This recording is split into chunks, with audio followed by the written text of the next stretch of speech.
This is problem 1624, it's on page 729. The T-shaped rod ABCD is guided by two pins which slide freely in parallel curved slots of radius 5 inches. The rod weighs 4 pounds and its mass center is located at point G. Knowing that for the position shown, the horizontal component of the velocity of d is 3 feet per second to the right, and the horizontal component of the acceleration of d is 20 feet per second squared to the right, determine the magnitude of the force P. Now, at first glance, it's not obvious what's going on here. Let me make a sketch that might help. Let me draw the T-shaped element.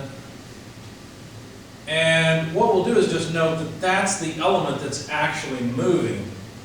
Let's see, if I put a, let's put G there. Let's put B here. And we'll put A here.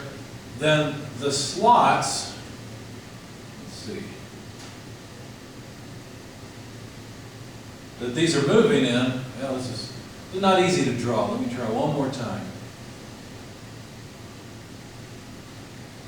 The slots that these pins are moving in are the same shape and are parallel to each other, but my drawing won't do it justice, I'm sure. And by the way, these slots and the length that they're made of is grounded. Okay? So it's this T piece that's moving, the rest of this is grounded. Now, at this particular position, if I were to locate the center of curvature of this upper slot, the angle here, I'll call theta, is 60 degrees. And the length R is 5 inches. Now, it's the same for this other one. The only purpose of the other slot is to keep the T-shaped piece from rotating. And so they've indicated some other points on the T-shaped component and given us some distances. Now, my drawing is horribly out of scale. One in the book is a little better. So 3 inches, 2 inches, and then, of course, this one has to be, well, it doesn't have to be, but it is 5 inches. The link itself is 4 pounds force, or 4 pounds mass is the mass of it. The weight acting down is 4 pounds force. And the force P is on the left side pointing to the right. Now, they didn't tell us how much P is. In fact, that's what they want us to find.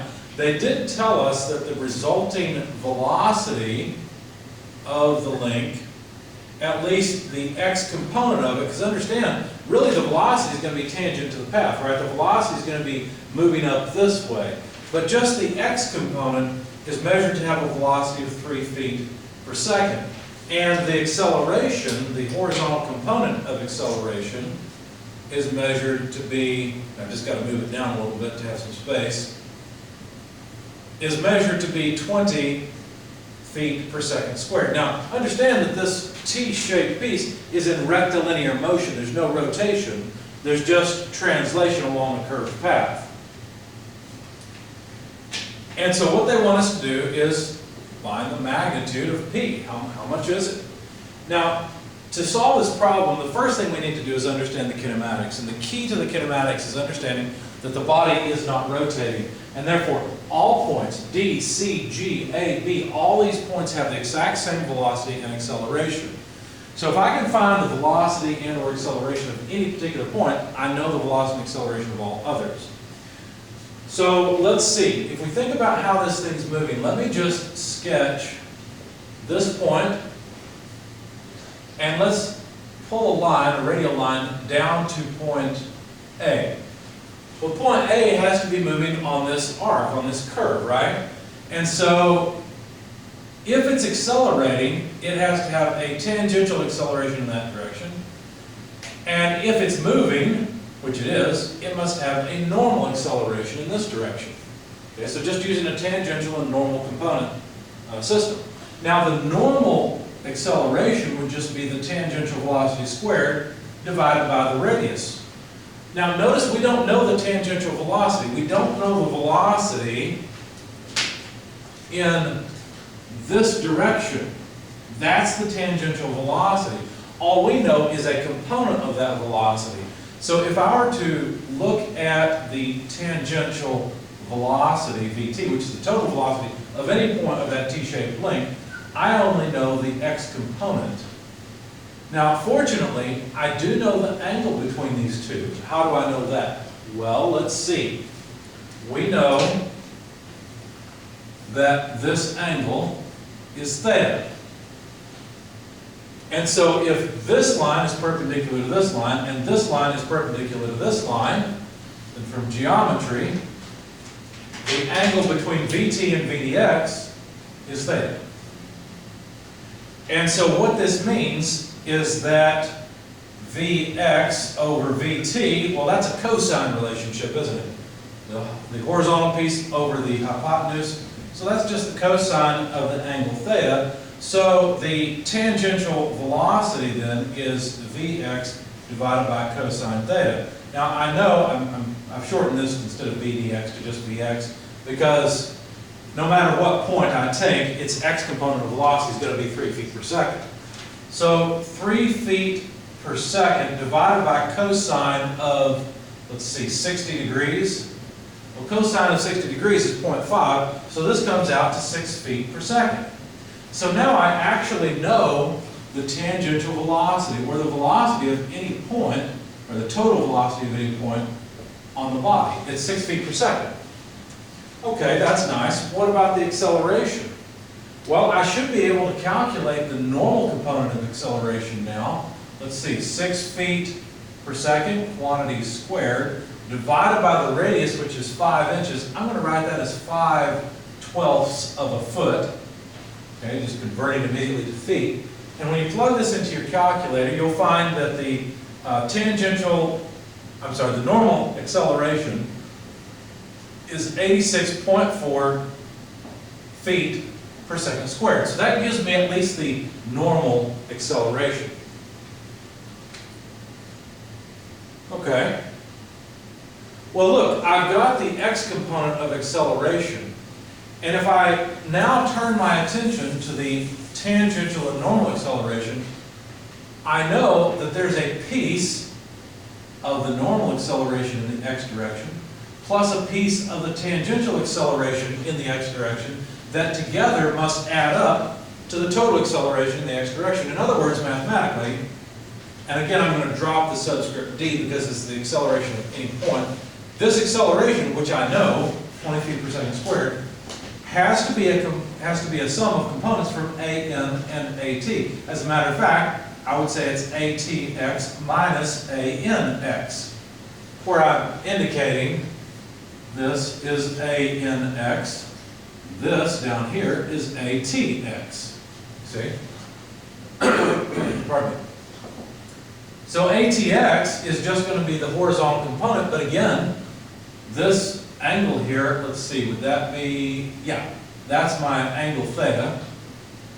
So let's see, I'll need the cosine piece of at. Now a and x is a little more complicated because look, you can look at this as a whole triangle. This side's not theta, right?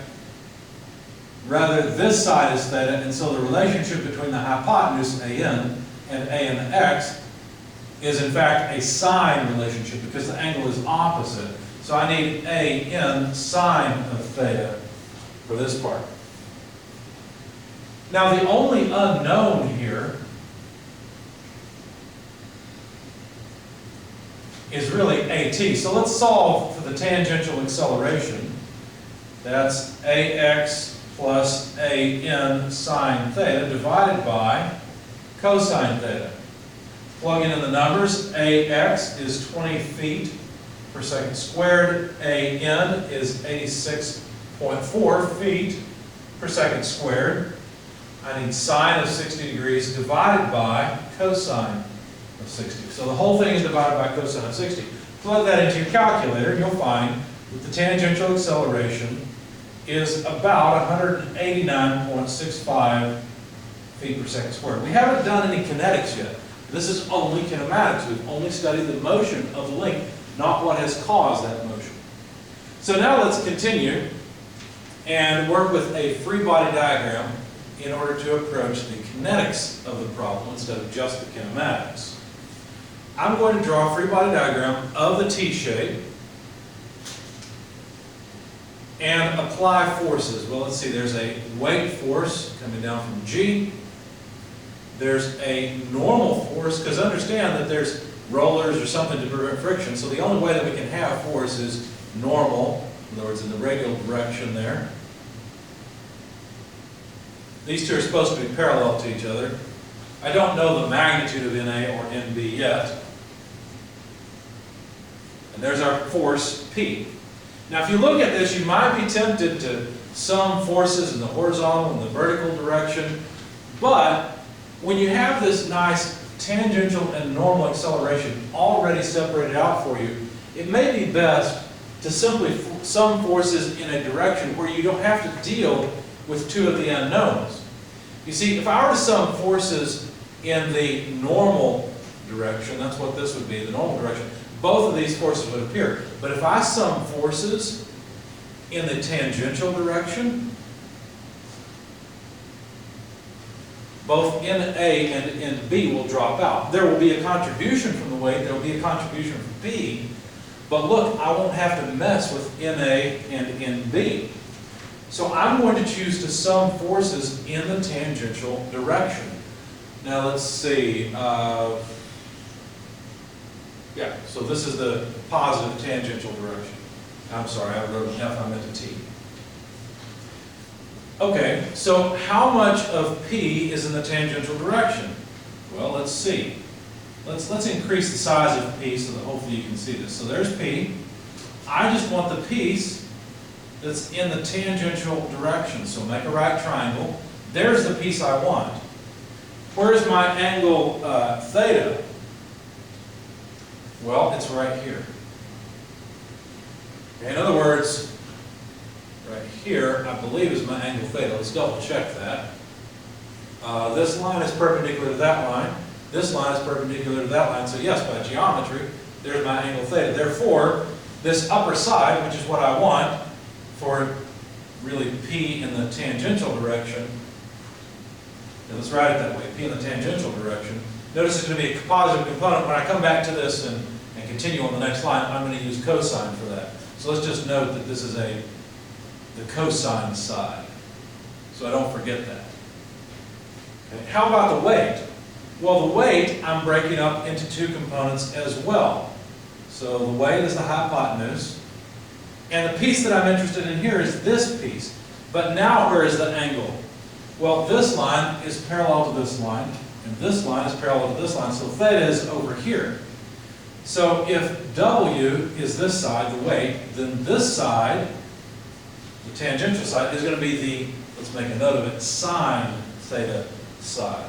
Now notice that the weight acts in the opposite, the negative tangential direction. So I'd say minus W sub t equals the mass times the acceleration in the tangential direction. Expanding P and W, or P sub t and W sub t, I'd have P cosine theta minus W sine theta, just remembering which side was which. On the sine, the other was cosine. This is equal to M AT. If I now solve for P, which is the unknown that I wish to find, it would be mass times acceleration in the tangential direction, that's this term, plus W sine theta divided by cosine theta. So now let's plug in the numbers. The mass is 4 pounds mass. The acceleration in the tangential direction is 189.65 feet per second squared. Now I'm going to go ahead and put in the conversion factor. 1 pound force is 1 pound mass, 32.2 feet per second squared, just using my memory trick. The feet per second squared and the pounds mass go away, and now this term I've taken care of, it's in pounds force, plus 4 pounds force, which is the weight of the link, multiplied by sine of 60 degrees. And then all divided by cosine of 60 degrees. Notice I have pounds force for both terms, and I've plugged in all the terms of the equation. When you plug this into your calculator, you'll find that the force P is about 54.05 pounds force. So the link requires 54.05 pounds force in order to accelerate at the rate that was given in the x direction when there's a velocity as given in the x direction of 3 feet per second.